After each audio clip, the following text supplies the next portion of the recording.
Hey there, pilots. This is Pete with BananaHobby.com. Welcome to Pete's Tips. Today, we are going to talk about something that's extremely geared towards the novice and the person that's getting into this hobby. It's a very, very important area that I want to convey over to you all so you understand where I'm coming from and what I'm going to talk about. Today, we're going to talk about the basics of a Lipo battery. Chances are when you purchase something from Banana Hobby, it's going to be Lipo powered. If you're looking back into when you had a remote control car or something like that from, let's say, Toys R Us or an Air Hog or something like that, or those types of RC products, they are equipped with a battery, what's known as a NiCad or a nickel metal hydride.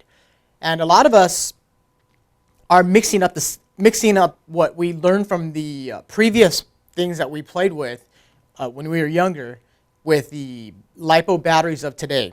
And what I mean is by this. Lipo batteries, first of all, what I want to talk about is you cannot over discharge them. So that's what I mean. This is geared extremely towards the beginners out here. Back when we had NiCads in our RC cars and nickel metal hydrides, we wanted to drain those batteries down as far as they can go and then charge them back up, because we're told, or we learned, that with NiCads, if you don't bring them all the way down, if you bring them down halfway and then you charge them back up again, bring them down halfway, charge them back up again, they will retain a memory and you will never get the full capacity out of the battery on a NiCad. Nickel metal hydride was an upgrade to NiCads, to where the same type of a battery cell, they're basically called sub-C cells, or they could be the AA's or whatever they are. And nickel metal hydrides actually didn't retain a memory, so you could actually drain them down however much you want and then bring them back up again. We can't use that principle towards lithium polymer batteries here. In front of me, you can see a various array of sizes and Genesis power, the 65C series Lipos. I'm not going to talk anything about numbers today. Today's tip is very, very plain and simple. You cannot drain these down all the way. When you first purchase something, make sure you fully charge your Lipo batteries. Charge your Lipo batteries in a safe place. Don't charge them inside your house. Charge them inside your garage.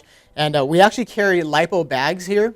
And if you have access to a hobby shop to pick up a Lipo sack, a Lipo bag, basically they're like a fireproof bag that you want to charge them in. First of all, you want to charge them safely with a appropriate charger. And you want to, more or less likely, you want to balance charge these battery packs.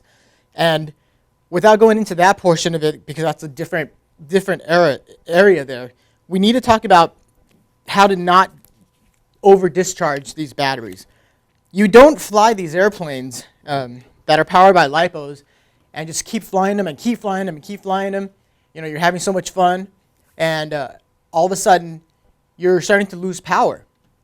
And then you bring it around and you land it. And you go to charge up that battery. It may work the first time after you charge it. It may not, because Lipos are not made to be discharged fully. You could only discharge them to a safe level. And basically, there's a rule of thumb out there. I don't fly things for much more than 4 minutes unless I know the capacity of the battery will actually handle longer times. Most of the time, you want to just time your flights, and then you come down, you want to get a battery reading. And it gets a little technical, but it saves your battery packs. I'm not saying your airplane's not going to keep flying because the battery pack is bad. If the battery pack is bad, you're going to get bad performance. If you overdrain it, you're going to get bad performance. You're only going to get your life cycle for the battery. Your Lipo will be very, very short, and then you're going to have to buy new batteries. I have in my hand one of the easier Lipo measuring tools, and you could use basically anything. This one's made by Hyperion, and it's called the EOS Sentry. And all you're basically doing here is you're plugging it in. You're plugging it into the balance port, and it gives you a reading here of what the battery voltage is. And it tells you how much voltage is left. Okay, remember, on a fully charged LiPo battery, it's going to stand at 4.19 to 4.20 volts per cell. And that's as high as each cell will go. And then, of course, you have your 11.1 volt, you have your 14.8 volts, you have your, 7 point, this is a 850, a 3 cell, so this is still 11.1 volt, this is a 6S, 6 cell pack. And what you want to do is when you come down from a flight, even if you have a multimeter, you can stick it into the Dean's plugs here and then get a battery reading. And or you can individually read the cell count from the balance plug, but be careful not to touch them together because they will arc and it'll spark on you.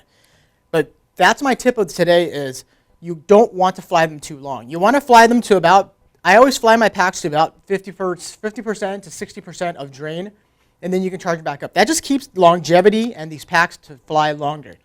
If you get a ready to fly aircraft from us, you want to actually use your timer. Everybody's got smartphones nowadays.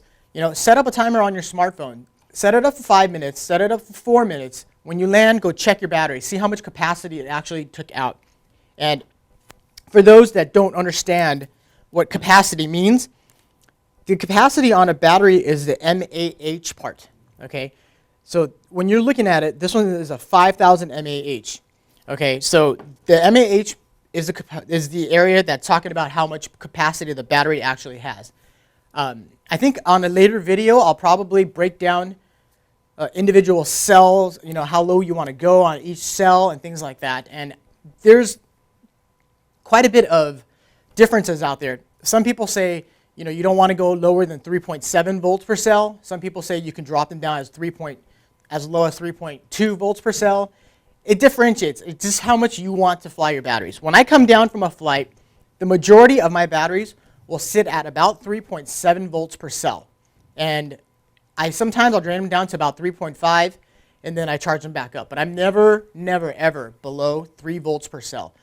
And most of these airplanes you're flying out there that are ready to fly formats with the speed controls, their speed controls are not set up with what's called LVC, which is a low voltage cutoff. And LVC basically will cut the power to your motor and then retain all your control surfaces so you can actually bring it back in and land. And if it doesn't have an LVC cutoff, and you drain this all the way down to 1% to 0%, you're going to lose all your control surfaces if you're not running, if you're not running an external battery pack for your receiver. So you don't want to do that. So there's different safety issues out there as well with not draining your lipos down all the way. And just to give you a really quick example, so you have a better understanding of what I mean by you don't want to drain these down all the way. Your cell phones, your smartphones, and your laptops, they're all powered now with lithium-ion battery packs, which is the principle is about the same. Lithium-ion, or maybe maybe it's powered by a lithium polymer. I don't know what item you have as far as a smartphone and things like that. But when you take a smartphone and you take a laptop, when you start running to that power range where the phone is actually telling you, or the laptop is telling you, plug in the charger, and you don't, when it gets to a certain point, it shuts itself off. And there's nothing you can do to turn it back on. It may turn back on, but then it'll shut right back off. And it's doing that so it can protect the battery. If you overdrain these batteries, you lose the life of these batteries. You won't get the performance out of it, and you won't get the flight times, and then pretty soon you have to replace them. So make sure when you first pick up something from Banana Hobby or anywhere to go ahead and fly it. Time yourself with a 5-minute flight first. If it's an EDF, 4-minute flight. See where the battery sits as far as voltage. Then you know next time how long your flights are. And you could actually lengthen your flights. If you come down, you have quite a bit of battery pack left. Lengthen your time. And then this way you know. If you're flying your own computer radios, DX7, DX8s, JR9503, Futaba Fast, whatever it is, set up the timer. There's an automatic timer on there. Make sure you use your timer. With that, this is this week's Pete's Tips. And I know this is going back to basics, but this is something that I want to be able to help all the beginners. So the beginners can understand and have a better experience and not make costly mistakes like overdraining a lipo and then having to buy new lipos. I mean, because big lipos, they're not cheap. They're pretty expensive. My name is Pete.